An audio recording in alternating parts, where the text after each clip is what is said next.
सीधे आपको हरदोई लिए चलेंगे, जहां पर मुख्यमंत्री योगी आदित्यनाथ संबोधन कर रहे हैं। क्या कुछ कह रहे हैं, सुनिए। आज मुझे बताते हुए प्रसन्नता है कि पिछले 9 वर्ष के अंदर डबल इंजन सरकार का परिणाम आज उत्तर प्रदेश के अंदर एक्सप्रेस वे का एक नेटवर्क, हाईवे, डिस्ट्रिक्ट वे और ग्रामीण सड़कों का 4 लाख किलोमीटर का एक बेहतरीन नेटवर्क हम सबको देखने को मिल रहा है। इंटर स्टेट कनेक्टिविटी 4 लेन के साथ, हर जिला मुख्यालय 4 लेन के साथ, हर ब्लॉक और तहसील मुख्यालयों को 4 लेन और 2 लेन की सड़कों के साथ जोड़ करके 7 सिटी में मेट्रो और देश की पहली रैपिड रेल आदरणीय प्रधानमंत्री जी ने पिछले दिनों दिल्ली मेरठ के बीच में इस पूरे कॉरिडोर का उद्घाटन करके उन दूरियों को समेटने के साथ ही उत्तर प्रदेश की इस अनलिमिटेड पोटेंशियल को आगे बढ़ाने के लिए जो कार्य किया है, आज वह जमीनी धरातल पर डबल इंजन सरकार की ताकत के रूप में, एक्सप्रेस वे के रूप में, रैपिड रेल के रूप में, इनलैंड वाटर वे के रूप में, मेट्रो के रूप में, रेलवे के डेडिकेटेड फ्रेट कॉरिडोर के रूप में हम सबको देखने को मिल रहा है। उत्तर प्रदेश के अंदर केवल यह एक्सप्रेस वे हमारी दूरी को ही कम नहीं कर रहे हैं, बल्कि इन सभी पे डिफेंस मैन्युफैक्चरिंग कॉरिडोर जो आदरणीय प्रधानमंत्री जी ने यूपी के लिए स्वीकृत किया था, वह भी है। और साथ साथ उत्तर प्रदेश के अंदर इन एक्सप्रेस वे के माध्यम से अन्नदाताओं, किसानों की उन्नति के ये एक्सप्रेस वे बने हैं, युवाओं के रोजगार के एक्सप्रेस वे बने हैं, आस्था और संस्कृति के एक्सप्रेस वे हैं और प्रदेश की समृद्धि के एक्सप्रेस वे बन रहे हैं। ये एक्सप्रेस वे 27 स्थानों पर integrated industrial cluster and logistic hub develop करने की कार्रवाई भी तेजी के साथ आगे बढ़ी है। अगर हम केवल गंगा एक्सप्रेस वे पर देखेंगे, 594 किलोमीटर का यह लंबा एक्सप्रेस वे, जिस पे केवल एक्सप्रेस वे पर ही हम लोगों ने 18,000 एकड़ लैंड अन्नदाता किसानों से लिया है और इस पर बनने वाले जो इंडस्ट्रियल क्लस्टर और लॉजिस्टिक हम हैं, इनमें भी लगभग 7,000 एकड़ लैंड अलग अलग स्थानों पर लेकर के नए निवेश और उसके माध्यम से नौजवानों के लिए नए रोजगार की संभावनाओं को भी आगे बढ़ाने का कार्य किया है। आज जिन 12 जनपदों में मेरठ से लेकर प्रयागराज तक विस्तृत इस एक्सप्रेस वे पर 12 जनपदों के जिन 1 लाख से अधिक किसानों ने लैंड उपलब्ध करवाने में अपना योगदान दिया है, मैं उन सभी अन्नदाता किसानों के प्रति भी हृदय से आभार व्यक्त करता हूं, जिन्होंने जो भी लैंड एक्विजिशन की पॉलिसी है उसके अंतर्गत इस पूरे अभियान को विकास हो, उत्तर प्रदेश के अनलिमिटेड पोटेंशियल को प्रधानमंत्री जी के विजन के अनुरूप विकसित भारत की संकल्पना को आगे बढ़ाने के लिए विकसित उत्तर प्रदेश के निर्माण में हम भी योगदान दे सकें, उस विजन में उन्होंने भी अपना भरपूर योगदान दिया। आज उसी का परिणाम है कि एक्सप्रेस वे बन करके तैयार हुआ है और आज आदरणीय प्रधानमंत्री जी के द्वारा जिसका शिलान्यास किया गया था, ये बीजेपी की सरकार, प्रधानमंत्री जी ने जो बार बार कहा है कि जिसका शिलान्यास करेंगे उसका उद्घाटन भी करेंगे, आज उसका उद्घाटन भी आदरणीय प्रधानमंत्री जी के कर कमलों से हो रहा है। मैं इस अवसर पर आदरणीय प्रधानमंत्री जी का एक बार फिर से उत्तर प्रदेश वासियों की ओर से हृदय से स्वागत करता हूं, अभिनंदन करता हूं। धन्यवाद। जय हिंद, जय जय श्री राम। जय जय श्री राम। बहुत बहुत आभार माननीय मुख्यमंत्री महोदय का। देवी सज्जनों, अब मैं निवेदन करूंगा माननीय प्रधानमंत्री महोदय से वे अपने कर कमलों से रिमोट का बटन दबाकर गंगा एक्सप्रेसवे का लोकार्पण करने की कृपा करें। हम सब साक्षी बने इस ऐतिहासिक क्षण का।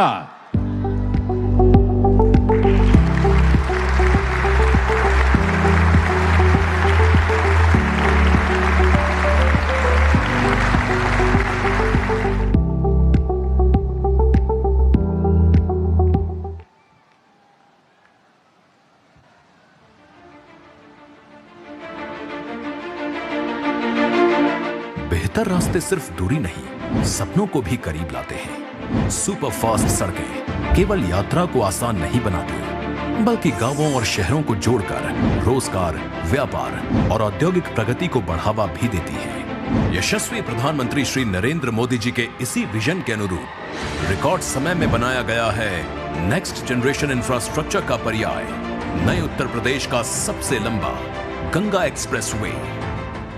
21वीं सदी में किसी भी देश की प्रगति के लिए, किसी भी प्रदेश की प्रगति के लिए हाई स्पीड कनेक्टिविटी सबसे बड़ी जरूरत है। गंगा एक्सप्रेसवे यूपी के विकास को गति भी देगा और यूपी को शक्ति भी देगा। माननीय मुख्यमंत्री योगी आदित्यनाथ जी के परिवर्तनकारी नेतृत्व में उत्तर प्रदेश में एक्सप्रेसवे कनेक्टिविटी के फ्लैगशिप प्रोजेक्ट कंप्लीट होने से कभी जो सफर घंटों में तय होता था, अब वो मिनटों में हो रहा है पूरा। डबल इंजन सरकार ने उत्तर प्रदेश को बनाया है एक्सप्रेसवे स्टेट। यशस्वी प्रधानमंत्री जी के कर कमलों से आज माननीय राज्यपाल श्रीमती आनंदीबेन पटेल जी और माननीय मुख्यमंत्री जी की गरिमामयी उपस्थिति में राष्ट्र को समर्पित किया जा रहा है गंगा एक्सप्रेसवे।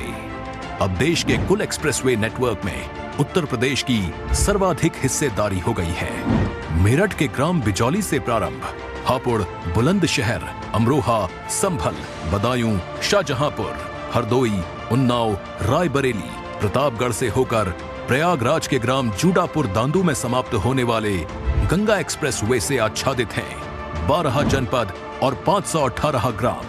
मेरठ को प्रयागराज से जोड़ने का लगभग 600 किलोमीटर का यह एक्सप्रेसवे न केवल एक्सप्रेसवे यातायात की दृष्टि से होगा, बल्कि इस क्षेत्र में औद्योगिक गतिविधियों को आगे बढ़ाने, रोजगार के सृजन को तेजी के साथ आगे बढ़ाने का एक बड़ा अभियान होगा। 120 किलोमीटर प्रति घंटा की स्पीड से डिजाइन किए गए गंगा एक्सप्रेसवे पर 14 दीर्घ सेतु, 165 लघु सेतु, 7 ROB, 32 flyover, 453 underpass, 795 box culvert के साथ ही महत्वपूर्ण मार्गों से 21 स्थानों पर इंटरचेंज, यात्रियों की सुविधा के लिए 9 स्थानों पर जन सुविधा परिसर का कराया गया है निर्माण। स्थानीय जनमानस के सुविधाजनक आवागमन के लिए गंगा एक्सप्रेसवे के दोनों ओर कराया गया है 737 किलोमीटर सर्विस रोड का निर्माण। सुरक्षित और सुव्यवस्थित यात्रा के लिए हर एक किलोमीटर पर लगाए गए हैं सोलर ऊर्जा से संचालित हाईटेक स्मार्ट कैमरे। आपातकालीन परिस्थिति को प्रणाम करता हूं। यहां से कुछ किलोमीटर की दूरी पर मां गंगा कृपा बहाती हुई गुजरती है, इसलिए ये पूरा क्षेत्र मां गंगा कृपा बहाती हुई गुजरती है, इसलिए ये पूरा क्षेत्र ही तीर्थ से कम नहीं है। और मैं मानता हूं यूपी को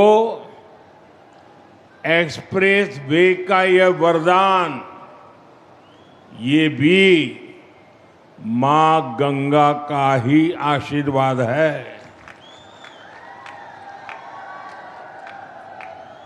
अब आप कुछ ही घंटों में संगम भी पहुंच सकते हैं और काशी में बाबा के दर्शन करके भी वापस आ सकते हैं।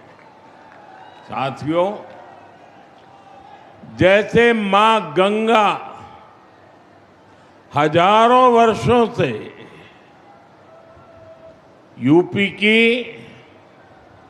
और इस देश की जीवन रेखा रही है, वैसे ही आधुनिक प्रगति के इस दौर में उनके समीप से गुजरता ये एक्सप्रेसवे ये यूपी के विकास की नई लाइफलाइन बनेगा। ये भी अद्भुत संयोग है कि पिछले 4-5 दिनों में मैं मां गंगा के सानिध्य में ही रहा हूं। 24 अप्रैल को मैं जब बंगाल में था तो मां गंगा के दर्शन किए थे और फिर कल तो मैं काशी में था। आज सुबह ही फिर बाबा विश्वनाथ, मां अन्नपूर्णा और मां गंगा के दर्शन करने का सौभाग्य मिला और अब मां गंगा के नाम पर बने इस एक्सप्रेसवे के लोकार्पण का अवसर मिला है। मुझे खुशी है कि यूपी सरकार ने इस एक्सप्रेसवे का नाम मां गंगा के नाम पर रखा है। इसमें विकास का हमारा विजन भी झलकता है और हमारी विरासत के भी दर्शन होते हैं। मैं यूपी के करोड़ों लोगों को गंगा एक्सप्रेसवे की बधाई देता हूं।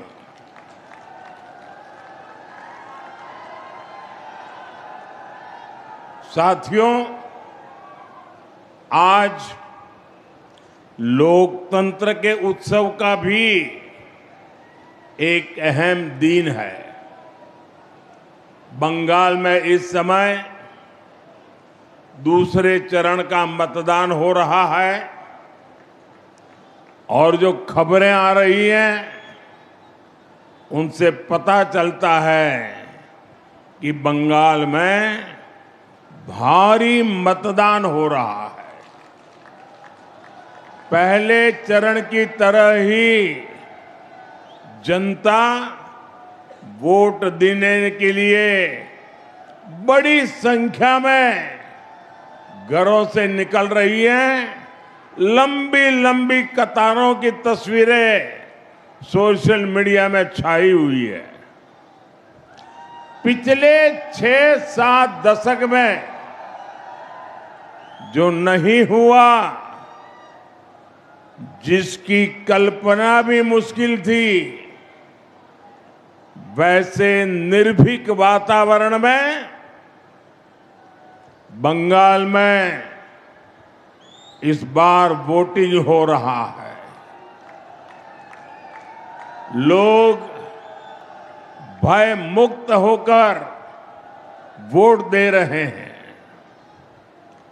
ये देश के संविधान और देश के मजबूत होते लोकतंत्र का पुण्य प्रतीक है। मैं बंगाल की महान जनता का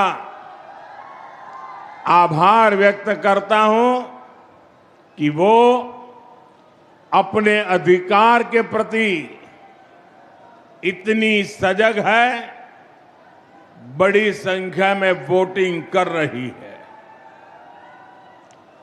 अभी वोटिंग खत्म होने में कई घंटे बाकी है। मैं बंगाल की जनता से आग्रह करूंगा कि लोकतंत्र के इस पर्व में ऐसे ही उत्साह से भाग लें। साथियों, कुछ समय पहले जब बिहार में चुनाव हुए तो बीजेपी एनडीए ने प्रचंड जीत दर्ज की थी, एक इतिहास रच दिया था। अभी अभी कल ही गुजरात में महानगर पालिका, नगर पालिका, जिला पंचायतें, नगर पंचायतें, तहसील पंचायत, इन सब के चुनाव के नतीजे आए हैं। और आप मेरे उत्तर प्रदेश वासियों को खुशी होगी, 80 से 85% नगर पालिका और पंचायतों भाजपा ने जीत ली है।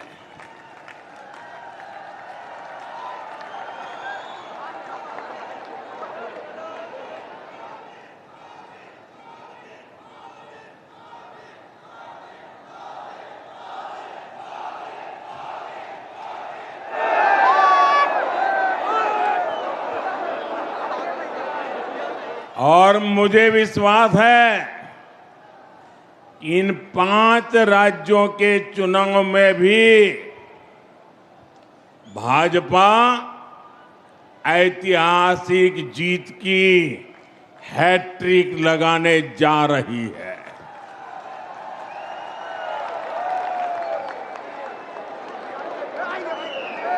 चार मई के नतीजे विकसित भारत के संकल्प को मजबूत करेंगे, देश के विकास की गति को नई ऊर्जा से भरेंगे।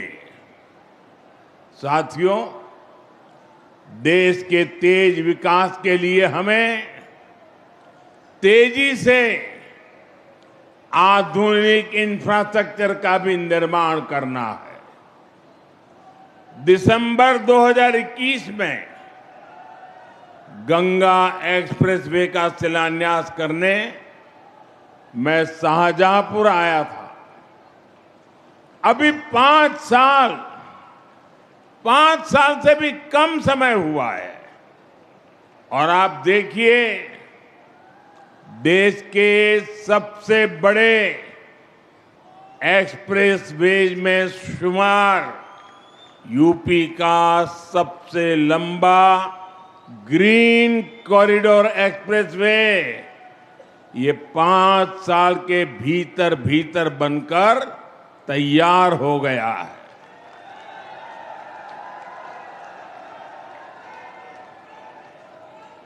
आज हरदोई से इसका लोकार्पण भी हो रहा है।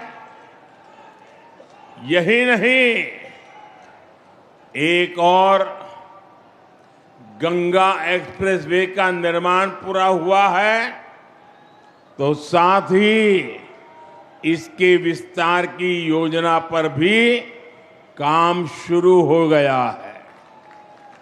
जल्द ही गंगा एक्सप्रेसवे मेरठ से आगे बढ़कर हरिद्वार तक पहुंचेगा।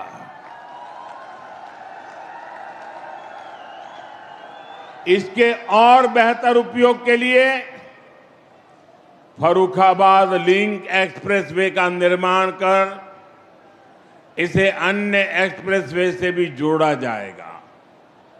ये है डबल इंजन सरकार का विजन। ये है भाजपा सरकार के काम करने की स्पीड। ये है भाजपा सरकार के काम का तरीका।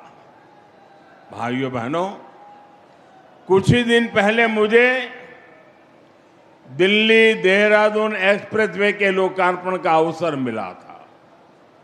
तब मैंने कहा था कि ये नए बनते एक्सप्रेसवे विकसित होते भारत की हस्तरेखाएं हैं और ये आधुनिक हस्तरेखाएं आज भारत के उज्जवल भविष्य का जयघोष कर रही है। साथियों, अब वो दौर चला गया जब एक सड़क के लिए दशकों तक इंतजार करना पड़ता था। एक बार घोषणा हो गई तो वर्षों तक फाइलें चलती थी। चुनाव के लिए पत्थर लग जाता था, उसके बाद सरकारें आती रहती थी, जाती रहती थी, लेकिन काम का कुछ अता पता नहीं लगता था। कभी कभी तो पुराने फाइलें ढूंढने के लिए बड़े बड़े अफसरों को 2-2 साल तक मेहनत करनी पड़ती थी। डबल इंजन सरकार में शिलान्यास भी होता है और तय समय में लोकार्पण भी हो करके रहता है। इसलिए ही आज यूपी के एक्सप्रेसवे से भी ज्यादा रफ्तार अगर कहीं है तो वो यूपी के विकास की रफ्तार ही है। साथियों, वो एक्सप्रेसवे केवल एक हाई स्पीड सड़क नहीं है, ये नई संभावनाओं का, नए सपनों का, नए अवसरों का गेटवे है। गंगा एक्सप्रेसवे करीब 600 किलोमीटर लंबा है। पश्चिमी यूपी में मेरठ, बुलंदशहर, हापुड़, अमरोहा, संभल और बदायूं, मध्य यूपी में शाहजहांपुर, हरदोई, उन्नाव, रायबरेली, पूर्वी यूपी में प्रतापगढ़ और प्रयागराज, इनके आसपास के दूसरे जिले गंगा एक्सप्रेसवे, इससे इन इलाकों के करोड़ों लोगों का जीवन बदलेगा। साथियों, इन क्षेत्रों को गंगा जी और उनकी सहायक नदियों की उपजाऊ मिट्टी का वरदान मिला है, लेकिन पहले की सरकारों ने जिस तरह किसानों की उपेक्षा की, उसके कारण किसान परेशानियों के में ही घिर करके रह गए। यहां के किसानों की फसलें बड़े बाजारों तक नहीं पहुंच पाती थी, कोल्ड स्टोरेज की कमी थी, लॉजिस्टिक का अभाव था, किसानों को उनकी मेहनत का सही मूल्य नहीं मिलता था। अब उन कठिनाइयों का समाधान भी तेजी से होगा। गंगा एक्सप्रेसवे से कम समय में बड़े बाजारों तक पहुंच मिलेगी। यहां खेती के लिए जरूरी इंफ्रास्ट्रक्चर का विकास होगा, इससे हमारे किसानों की आय बढ़ेगी। साथियों, गंगा एक्सप्रेसवे यूपी के एक छोर को दूसरे छोर से तो जोड़ता ही है, ये एनसीआर की असीम संभावनाओं को भी करीब लाएगा। गंगा एक्सप्रेसवे पर गाड़ियां तो दौड़ेगी ही, इसके किनारे नए औद्योगिक अवसर विकसित होंगे। इसके लिए हरदोई जैसे दूसरे जिलों में इंडस्ट्रियल कॉरिडोर विकसित किए जा रहे हैं। इससे हरदोई, शाहजहांपुर, उन्नाव समेत सभी 12 जनपदों में नए उद्योग आएंगे। अलग अलग सेक्टर्स जैसे फार्मा, टेक्सटाइल आदि के क्लस्टर्स विकसित होंगे। युवाओं के लिए रोजगार के नए अवसर भी तैयार होंगे। साथियों, हमारे ये युवा मुद्रा योजना और ओडीओपी जैसी योजनाओं को उसकी ताकत से खुद भी नए नए कीर्तिमान गढ़ रहे हैं। यहां छोटे उद्योग, एमएसएमई को बढ़ावा मिल रहा है। बेहतर कनेक्टिविटी की सुविधा से उनके लिए भी नए रास्ते खुलेंगे। मेरठ की स्पोर्ट्स इंडस्ट्री, संभल का हैंडीक्राफ्ट, बुलंदशहर के सिरेमिक, हरदोई का हैंडलूम, उन्नाव का लेदर, प्रतापगढ़ के आंवला प्रोडक्ट्स, ये सब बड़े स्केल में देश दुनिया के मार्केट में पहुंचेंगे। लाखों परिवारों के इससे आमदनी बढ़ेगी।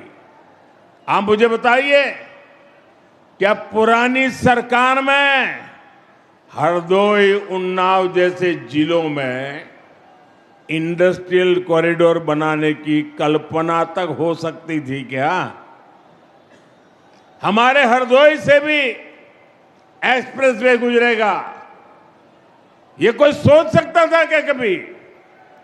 ये काम केवल भाजपा सरकार में ही संभव है। साथियों, पहले यूपी को पिछड़ा और बीमारू प्रदेश कहा जाता था, वही उत्तर प्रदेश आज $1 ट्रिलियन की इकोनॉमी बनने के लिए आगे बढ़ रहा है।